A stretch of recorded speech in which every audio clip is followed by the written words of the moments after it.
Good morning, very good morning. ലോകമെമ്പാടുമുള്ള എല്ലാ പ്രേക്ഷകർക്കും ഒരു നല്ല ദിനം ആശംസിച്ചുകൊണ്ട് ഒരു തിങ്കളാഴ്ച ദിവസമാണെന്ന് മോർണിംഗ് വാക്ക് ചെയ്യാൻ നമ്മൾ റെഡി ആയിട്ടുണ്ട്. അതെ, ഡേറ്റ്, അതെ, മലയാള തീയതി, കൊല്ലവർഷം അതാണല്ലോ പതിവ്. അപ്പൊ 2025 ജനുവരി 27 തീയതിയാണ് ഇന്ന്. ഒരു തിങ്കളാഴ്ചയാണ്. ഇനി കൊല്ലവർഷം 1200. ഓക്കെ, അപ്പൊ എനിക്കിനി ഒരു കാര്യം പറയാനുണ്ട്. മകരമാസം പറഞ്ഞില്ല. മകരമാസം 14. Okay, very good. അപ്പൊ എനിക്കൊരു കാര്യം പറയാനുണ്ട്. സമ്മതിക്കല്ലോ, ഒരു 30 സെക്കൻഡ് തരുമല്ലോ. അപ്പൊ ഇന്നലെ ഒരു സംഭവം നടന്നു. അതായത് ഞാൻ ഇന്നലെ വീട്ടിലേക്ക് പോകുമ്പോൾ എന്നെ കൊണ്ടുവിട്ട നമ്മുടെ ഡ്രൈവർ ലിജു ആണ്. അപ്പൊ ലിജു എന്നോട് പറഞ്ഞു, ചേച്ചി ഞാനൊരു കാര്യം പറഞ്ഞോട്ടെ. അപ്പൊ ഞാൻ പറഞ്ഞു ലിജു. ചേച്ചി, നമ്മൾ ആദ്യമായിട്ട് തുടങ്ങുന്ന ഒരു ബുള്ളറ്റിൻ അല്ലേ, ഒരു ദിവസം സ്റ്റാർട്ട് ചെയ്യുന്ന ബുള്ളറ്റിൻ അല്ലേ. അപ്പൊ തുടങ്ങുമ്പോൾ ചിലപ്പോൾ നമുക്ക് പല തരത്തിലുള്ള നെഗറ്റീവ് വാർത്തകളും വരും. അപ്പൊ എന്തുകൊണ്ട് നിങ്ങൾക്ക് ഒരു പോസിറ്റീവായിട്ടുള്ളൊരു കഥയോ അല്ലെ പോസിറ്റീവായിട്ട് ഇൻസ്പയറിംഗ് ആയിട്ടുള്ളൊരു കാര്യം ചെയ്ത് തുടങ്ങിയാൽ പോരാ. അപ്പൊ നമ്മുടെ മോർണിംഗ് വാക്കിന്റെ ഒരു പ്രത്യേകത, ഇതിന്റെ പ്ലാനിങ്ങിൽ എല്ലാവരും പറയുന്ന നല്ല അഭിപ്രായം നമ്മൾ എടുക്കും. അപ്പൊ ഞാൻ ലിജുവിനോട് പറഞ്ഞു, നമുക്ക് പറ്റുന്ന ദിവസങ്ങളിലൊക്കെ ചെയ്യാമെന്ന്. അങ്ങനെ എന്റെ ലൈഫിനെ ഒരുപാട് സ്വാധീനിച്ച ഒരു കുഞ്ഞി കഥ പറഞ്ഞോട്ടെ. അപ്പൊ ഒരിക്കലും ശ്രീബുദ്ധൻ ഇങ്ങനെ ധ്യാനത്തിലിരിക്കുകയായിരുന്നു. ശ്രീബുദ്ധൻ ധ്യാനത്തിലിരിക്കുക എന്നെ സ്വാധീനിച്ച കഥ. അപ്പോ ശ്രീബുദ്ധൻ ധ്യാനത്തിലിരിക്കുമ്പോൾ ഒരു 30 സെക്കൻഡ് അപ്പോ ശ്രീബുദ്ധൻ ഇങ്ങനെ ധ്യാനത്തിലിരിക്കുമ്പോൾ ഒരു വ്യവസായി വരുന്നു. അദ്ദേഹം വളരെ ദേഷ്യത്തോടുകൂടി ശ്രീബുദ്ധനെ ശകാരിക്കുന്നു. അപ്പോ അദ്ദേഹം പറയുന്നത്, എന്റെ 2 മക്കള് അവര് വലിയ വ്യവസായികളാകേണ്ടവരാണ്. അവരെ നിങ്ങള് ഇങ്ങനെ ഓരോന്ന് പറഞ്ഞ് അവരെ ബുദ്ധം ശരണം ഗച്ഛാമി എന്നൊക്കെ പറഞ്ഞ് അവരിങ്ങനെ വഴിതെറ്റി നടക്കുകയാണെന്ന് പറഞ്ഞ് ശകാരത്തോടെ ശകാരം. അപ്പൊ ബുദ്ധൻ ഇങ്ങനെ ധ്യാനത്തിൽ നിന്നിങ്ങനെ അദ്ദേഹത്തെ നോക്കി പുഞ്ചിരിച്ചുകൊണ്ടിരിക്കുകയാണ്. കുറെ കഴിഞ്ഞപ്പോൾ പറഞ്ഞു ഇദ്ദേഹത്തിന്റെ കോപം അടങ്ങി.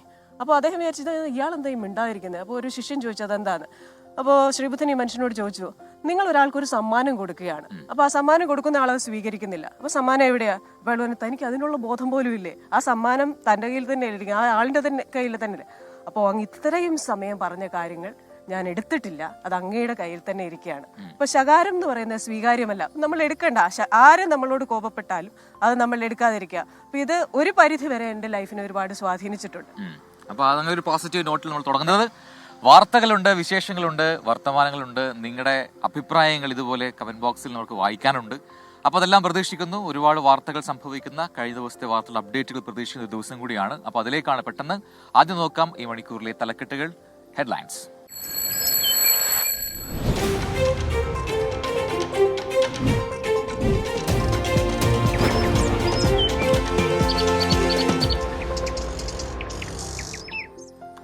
യെസ്, അപ്പോ മോർണിംഗ് വാക്ക് നമുക്ക് നടന്നു തുടങ്ങാം. അപ്പോ ക്രിസ്റ്റീന എന്താണ് പറയാ, ക്രിസ്റ്റീനയുടെ മൊഴി അത് കേട്ടുകൊണ്ടാണ് നമ്മൾ ഇന്നത്തെ മോർണിംഗ് വാക്ക് ആരംഭിക്കുക. എങ്ങനെയുണ്ട് നോക്കട്ടെ ഇന്നത്തെ മോർണിംഗ് വാക്ക്, എന്തെങ്കിലും പ്രത്യേകത കാണും.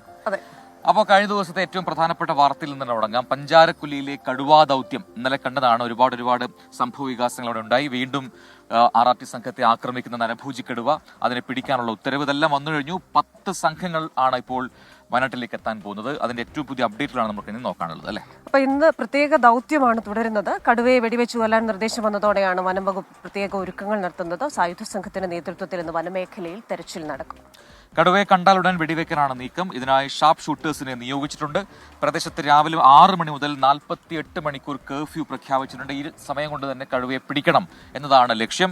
അഭിജിത്ത് മുഴക്കുന്നു പഞ്ചാരക്കുലിയിലും തത്സമയം ചേരുന്നു ഏറ്റവും പുതിയ വിവരങ്ങളുമായി. അഭി, ഗുഡ് മോർണിംഗ്. അപ്പോൾ കടുവ ദൗത്യത്തിനായി ഒരു പുതിയ ഒരു മിഷൻ തന്നെ പ്ലാൻ ചെയ്യുന്നു എന്ന് പറയാം. 48 മണിക്കൂർ സമയം, അതിനുള്ളിൽ കടുവയെ വെടിവെച്ച് പിടിക്കുക അല്ലെങ്കിൽ വെടിവെച്ച് കൊല്ലുക, ഇതാണ് ദൗത്യം. എന്താണ്, ഏത് രീതിയിലാണ് പ്ലാൻ ഓഫ് ആക്ഷൻ?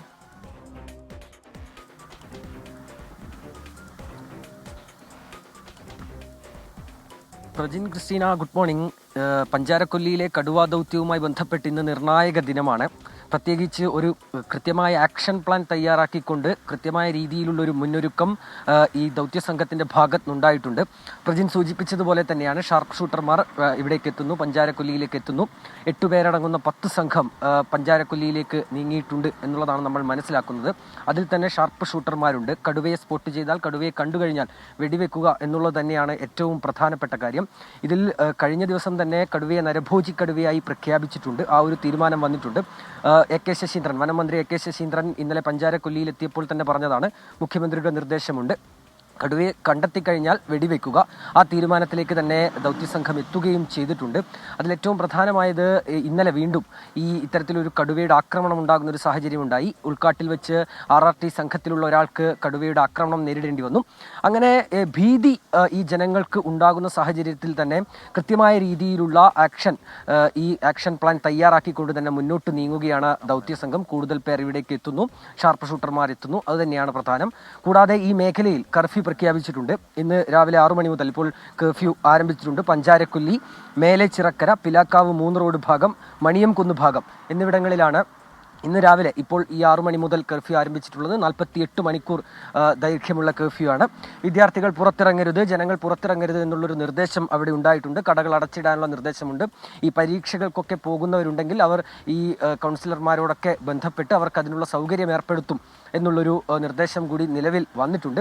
ഏതായാലും കൃത്യമായ രീതിയിലുള്ള ഒരു ദൗത്യം, അതിൻ്റെ ആക്ഷൻ പ്ലാൻ തയ്യാറാക്കിക്കൊണ്ടുള്ള ഒരു ദൗത്യം തന്നെ ഇന്ന് നമുക്ക് പഞ്ചാരക്കൊല്ലിയിൽ കാണാൻ കഴിയും. ജനങ്ങളുടെ ഭീതി അകറ്റേണ്ടതുണ്ട്. അതിന് തന്നെയാണ് ഏറ്റവും പ്രഥമമായ പരിഗണന നൽകുകയും ചെയ്യുന്നത്. കഴിഞ്ഞ ദിവസങ്ങളിലൊക്കെ പഞ്ചാരക്കൊല്ലിയിൽ അരങ്ങേറിയ പ്രതിഷേധം നമ്മൾ കണ്ടതാണ്. വനം മന്ത്രി ഇവിടേക്ക് എത്തുന്ന സാഹചര്യത്തിൽ പോലും വലിയ രീതിയിൽ വനം മന്ത്രിക്ക് തൻ്റെ വാഹനത്തിൽ നിന്ന് പുറത്തു കടക്കാൻ പോലും കഴിയാത്ത രീതിയിലുള്ള പ്രതിഷേധം നമ്മൾ കണ്ടതാണ്. ഇതിനെല്ലാം അടിസ്ഥാനം ജനങ്ങൾക്കുള്ള ഭീതിയാണ്. അവർക്ക് തങ്ങളുടെ വീട്ടിൽ നിന്ന് പുറത്തു ഇറങ്ങാൻ ഒരു ഭയക്കുന്ന സാഹചര്യം, കുട്ടികൾക്ക് സ്കൂളിൽ പോകാൻ ഭയക്കേണ്ടി വരുന്ന ഒരു സാഹചര്യം. ഇതിനൊക്കെ ഒരു അറുതി വരുത്തുക എന്നുള്ളത് തന്നെയാണ് ഏറ്റവും പ്രധാനപ്പെട്ട കാര്യം. ഏതായാലും പ്രജിൻ ക്രിസ്റ്റീന ഇന്ന് ഈ ദൗത്യം വിജയത്തിലെത്തും എന്നുള്ളൊരു പ്രതീക്ഷ തന്നെയാണ് ഈ ഉദ്യോഗസ്ഥർക്കുള്ളത്. ഇവിടെ CCF ഉണ്ട്, KS ദീപയുണ്ട്, DFO മാർട്ടിൻ ലോവലുണ്ട്, അരുൺ യുടെ നേതൃത്വത്തിലുള്ള സംഘമുണ്ട്. അങ്ങനെ വലിയ രീതിയിലുള്ള സന്നാഹങ്ങളുമായി ഈ നരഭോജി കടുവയെ പിടികൂടാൻ ഉറച്ചുകൊണ്ടു തന്നെയുള്ള ദൗത്യത്തിനാണ് ഇന്ന് പഞ്ചാരക്കൊല്ലി സാക്ഷിയാവുക. പ്രജിൻ ക്രിസ്റ്റീന. ശരി, അഭിജിത്ത് മുഴക്കുന്നാണ് വിശദാംശങ്ങൾ നൽകിയത്. എന്തായാലും കടുവയെ പിടിക്കും എന്നുള്ളതാണ്. നരഭോജി കടുവയായതുകൊണ്ട് തന്നെ വെടിവെച്ച് കൊല്ലുക എന്നതിലേക്ക് കടന്നിട്ടുമുണ്ട്. നമ്മുടെ ഒരുപാട് പ്രേക്ഷകർ മേനകാ ഗാന്ധി കടുത്ത വിമർശനമാണ് കേരളത്തിന് മാത്രമല്ല, ആ മൃഗസ്നേഹത്തിലുപരിയായി നിയമപ്രശ്നം ഇതിലുണ്ട് എന്നുകൂടി മേനകാ ഗാന്ധി ബംഗാൾ ടൈഗർ അല്ലെങ്കിൽ ഇന്ത്യൻ ടൈഗർ എന്ന് പറയുന്നത് നമ്മുടെ ദേശീയ മൃഗമാണ്. മാത്രവുമല്ല ഈ പറയുന്നത് പോലെ വംശനാശം സംഭവിച്ചുകൊണ്ടിരിക്കുന്ന മൃഗങ്ങളുടെ പട്ടികയിൽ ഏറ്റവും പ്രഥമ പരിഗണനയിലുള്ള മൃഗങ്ങളിൽ ഒന്നുകൂടിയാണ്. പക്ഷേ ഈ രീതിയിൽ നരഭോജി കടുവയായി പ്രഖ്യാപിക്കുമ്പോഴുള്ള എന്താണ് പറയുക ആനുകൂല്യം അതുവഴി പോകാനായിരിക്കും ഒരുപാട് സംസ്ഥാന സർക്കാർ ശ്രമിച്ചിട്ടുണ്ടാവുക എന്ന് ഞാൻ മനസ്സിലാക്കുന്നുണ്ട്. കാരണം കൂടുതൽ ആക്രമണങ്ങൾ നടത്തുന്ന രീതിയിലേക്ക് ആ കടുവ മാറുന്നുണ്ട്. ഇന്നലെ കണ്ടില്ലേ RRT സംഘത്തിനെതിരെയുള്ള ആക്രമണമൊക്കെ. അപ്പൊ എന്തായാലും പ്രേക്ഷകർ ആ കാര്യങ്ങളൊക്കെ പറയുന്നുണ്ട്. എത്രയും പെട്ടെന്ന് ആ കടുവയെ പിടിക്കട്ടെ എന്ന് പറയുന്നു. പിന്നെ ഒരുപാട് പ്രേക്ഷകർ, നമ്മുടെ സ്ഥിരം പ്രേക്ഷകരൊക്കെ തന്നെ ഗുഡ് മോർണിംഗുമായിട്ട് നമ്മുടെ കമന്റ് ബോക്സിലുണ്ട്. ചന്ദ്രനെ നോക്കൂ എന്ന് നമ്മുടെ 2-3 പ്രേക്ഷകർ നമ്മളോട് പറയുന്നുണ്ട്. ഇന്നത്തെ ചന്ദ്രൻ എന്തെങ്കിലും പ്രത്യേകത ഉണ്ടോ? നമുക്ക് നോക്കാൻ കുറച്ചുണ്ടല്ലേ. പിന്നെ നമ്മൾ UDFന്റെ മലയോര യാത്രയിലേക്ക് പോവുകയാണ്. പ്രതിപക്ഷ നേതാവ് VD സതീശൻ നയിക്കുന്ന UDF മലയോര സമര പ്രചാരണ യാത്ര കണ്ണൂരിൽ പര്യടനം തുടരും. പേരാവൂർ നിയോജക മണ്ഡലത്തിലെ കീഴ്പള്ളി, കൊട്ടിയൂർ എന്നിവിടങ്ങളിലാണ് ഇന്നത്തെ യാത്ര. തുടർന്ന് വയനാട് ജില്ലയിലാണ് പര്യടനം. ഫെബ്രുവരി 5 വരെ വിവിധ ജില്ലകളിലെ 20 കേന്ദ്രങ്ങളിലായാണ് സമരയാത്ര. വന്യമൃഗങ്ങളുടെ ആക്രമണത്തിൽ നിന്നും മലയോര കർഷകരെയും ജനങ്ങളെയും സംരക്ഷിക്കുക, കാർഷിക മേഖലയിലെ തകർച്ചയ്ക്ക് പരിഹാരം കാണുക, ബഫർ സോൺ പ്രശ്നത്തിൽ കേന്ദ്ര ഇടപെടൽ തുടങ്ങിയ ആവശ്യങ്ങൾ ഉന്നയിച്ചാണ് UDFന്റെ മലയോര സമരയാത്ര.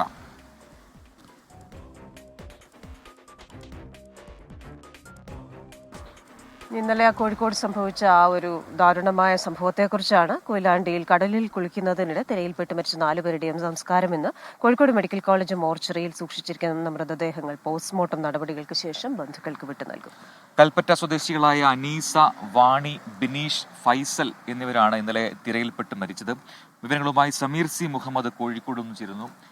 സമീർ, 4 പേരുടെ മരണ വാർത്ത ഇന്നലെ നമ്മളത് വാർത്ത കേട്ട് ഞെട്ടിയതാണ്. തിരയിൽപ്പെട്ട് 4 പേരുടെ മരണം സംഭവിക്കുക, വേലിയിറക്ക സമയത്ത് പെട്ടെന്ന് കടലിലേക്ക് അകത്തോട്ട് പോയ അല്ലെങ്കിൽ കുറച്ചുകൂടെ ദൂരത്തേക്ക് പോയ ആൾക്കാരാണ് ഈ അപകടത്തിൽ പെട്ടെന്ന് തിരയടിച്ച് കയറുകയായിരുന്നൊക്കെ ഇന്നലെ ദൃക്സാക്ഷിയായ ജിൻസി 24 തന്നെ പറഞ്ഞിരുന്നു ഈ അപകടം എങ്ങനെ ഉണ്ടായെന്നുള്ളത്. ഇന്നിപ്പോൾ സംസ്കാരം നടക്കുന്ന 4 പേരുടെ എന്താണ് വിവരങ്ങൾ?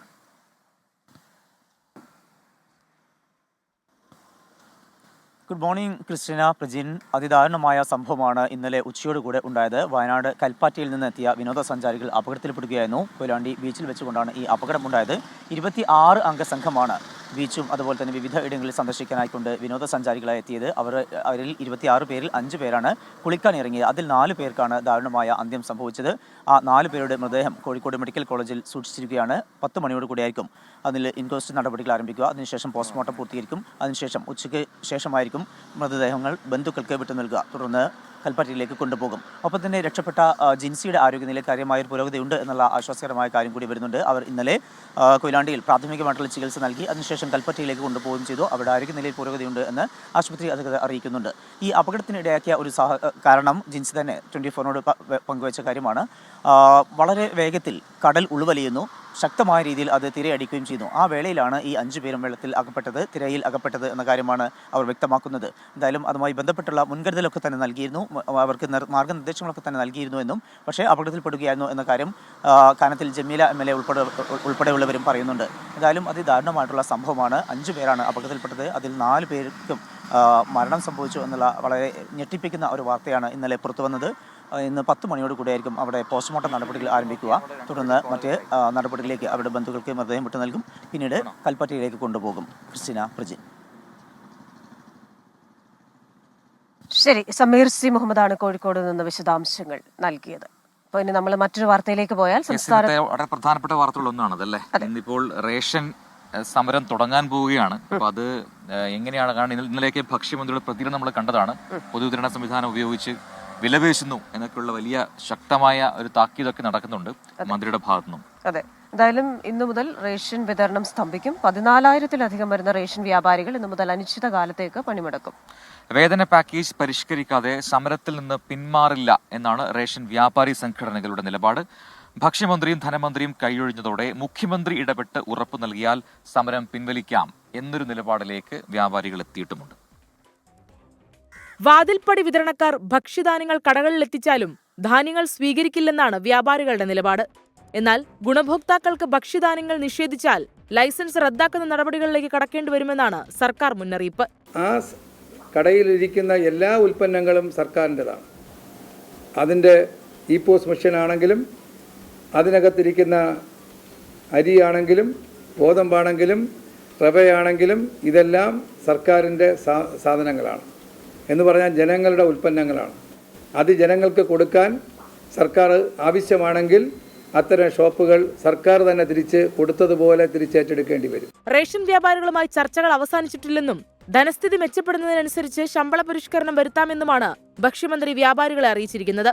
സാധാരണക്കാരായ ജനങ്ങളെ ബുദ്ധിമുട്ടിലാക്കുന്ന തീരുമാനമാണ് വ്യാപാരികളുടേതെന്നും ഭക്ഷ്യമന്ത്രി GR അനിൽ പറഞ്ഞു.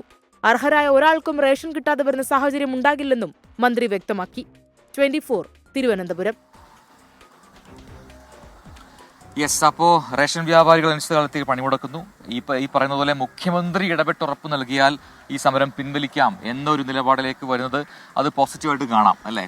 കാരണം ഇതുമൂലം കഷ്ടത അനുഭവിക്കുന്ന ഒരു വലിയ വിഭാഗം ജനങ്ങളുണ്ട്. കാരണം ഇന്ന് മുതൽ റേഷൻ കിട്ടില്ല എന്ന് വരുമ്പോൾ എന്താണ് ഒരു ഈ പറയുന്നത് പോലെ എന്താണ് നമ്മുടെ അന്നം മുടങ്ങും എന്ന് പറയുന്ന പോലത്തെ അവസ്ഥയാണ്. അതുകൊണ്ട് തന്നെ അതൊരു ഇടപെടൽ എന്തായാലും ഉണ്ടാവട്ടെ. അധികൃതർ എന്തായാലും സർക്കാർ അടമനായി നിൽക്കുന്നു. എന്തായാലും ഇത് അംഗീകരിച്ചു കൊടുക്കാൻ കഴിയില്ല എന്ന് പറയുന്നു. ആ നിലപാട് നേരത്തെ വ്യക്തമാക്കിയാണ് ഭക്ഷ്യമന്ത്രി.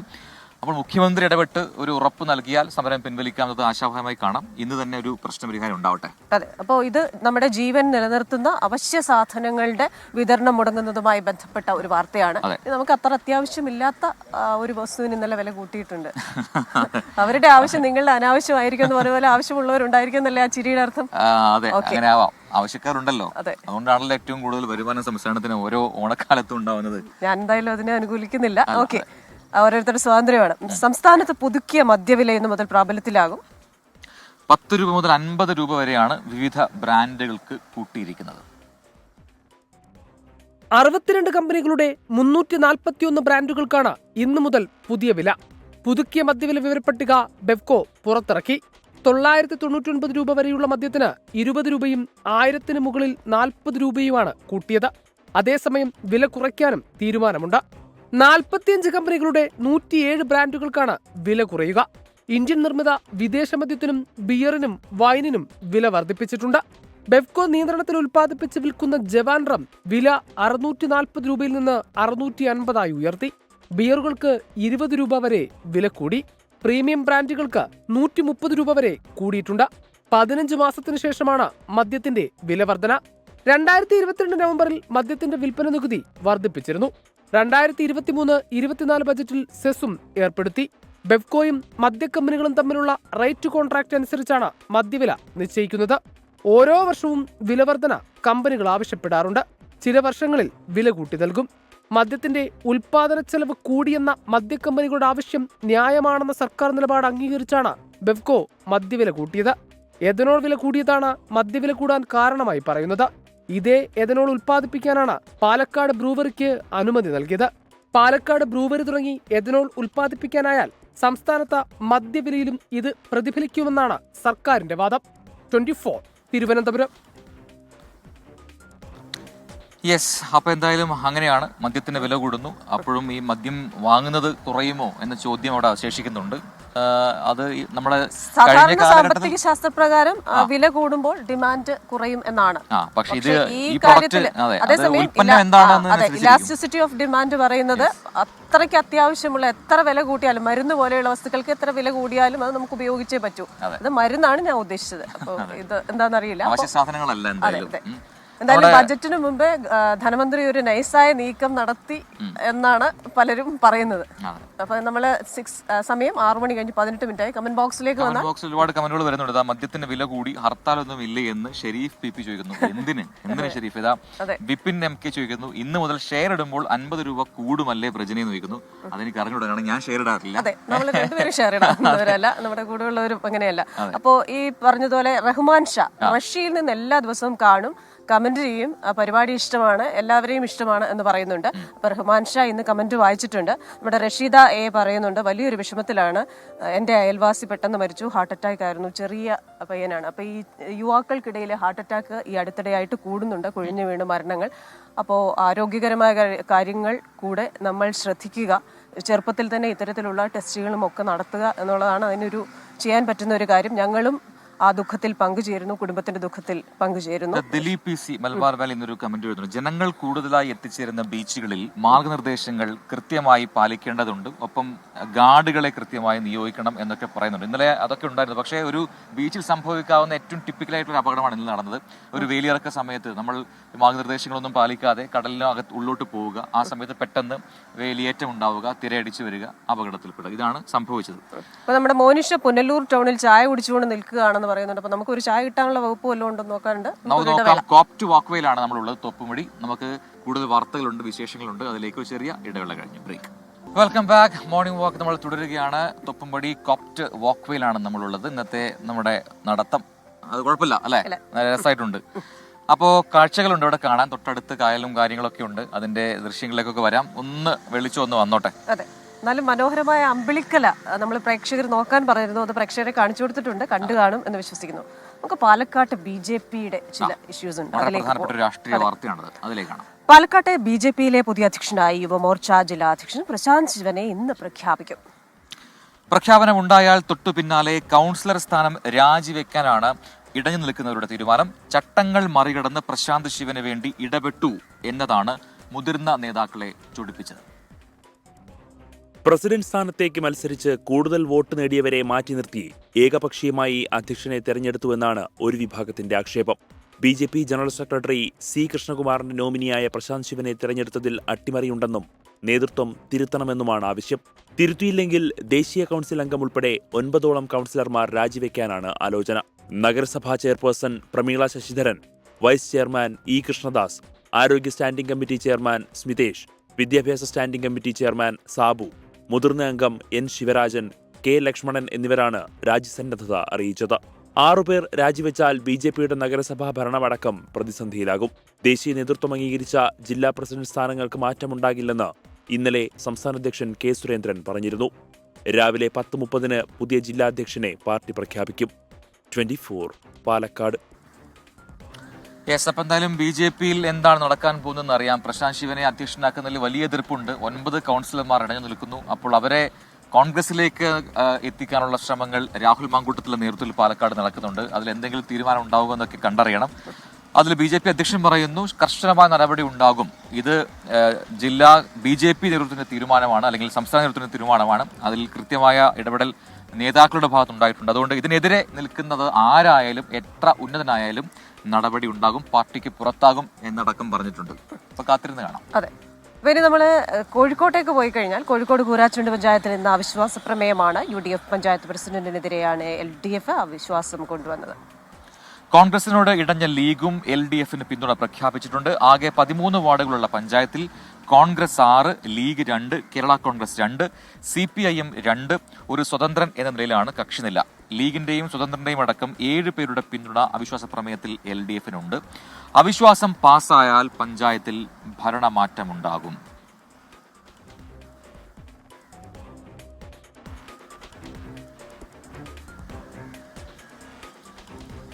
മറ്റൊരു വാർത്തയിലേക്ക് വരാം അല്ലേ.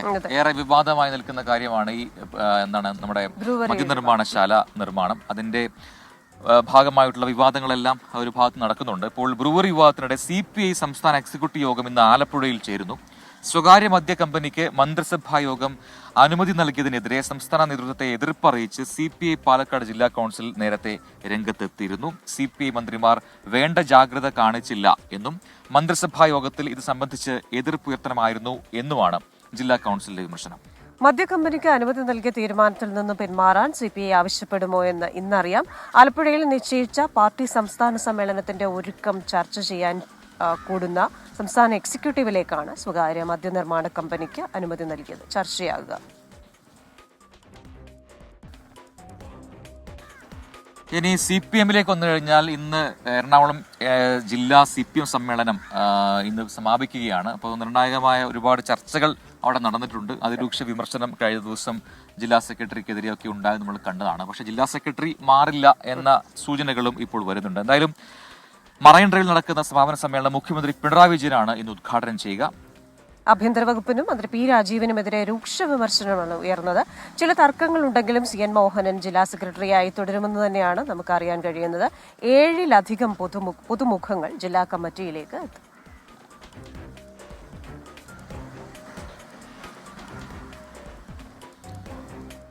ഇനിയുണ്ട് വാർത്തകൾ, ഇനിയുണ്ട് വിശേഷങ്ങൾ പറയാൻ. സമയം 6:28. അപ്പോൾ ഒരു ചെറിയ ഇടവേള വേണം. പെട്ടെന്ന് ഇടവേള എടുത്ത് തിരികെ എത്താം. മറ്റ് കമന്റ് ബോക്സിലേക്കൊക്കെ നമുക്ക് അതിന് ശേഷം വരാം. അതെ.